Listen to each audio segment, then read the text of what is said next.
Ni aku nak hantar 1U tau. Tapi aku tahu dua berbeza dekat 1U ni. Satu all wing, satu new wing. So tempat yang aku nak pergi ni new wing. New wing ni dia macam lawa sikit lah. Di bay dia macam okey sikit lah. Yang dekat all wing tu dia agak, bukanlah tak okey, tapi dia agak serabut sikit lah. Tapi sebab nak cari dia punya kedai tu, aku pun pening juga. Tapi kita tengok lah kejap lagi. Aku kan nak cari kedai, aku nak cari tempat orang nak hantar order.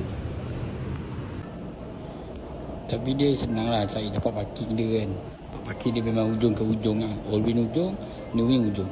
So senang lah cari. Dia tak macam tempat satu lagi tu lah.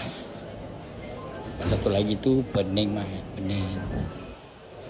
1U ni dia bagi aku okey sikit lah.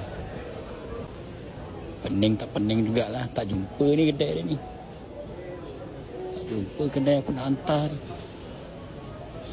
Lot dia 315. Tapi B. Dia kat sini sampai E. Aku dah jam balik aku ni. Aish. Aku dapat media kuan tau.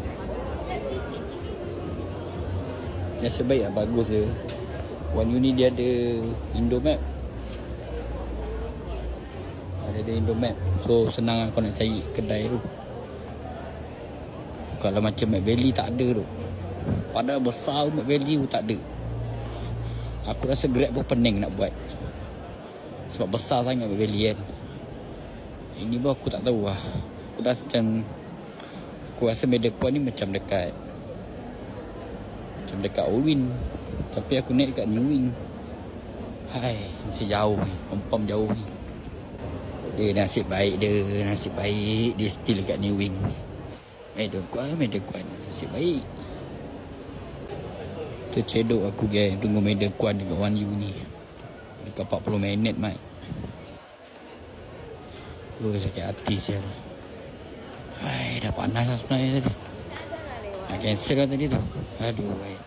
Kau masuk 40 minit tu.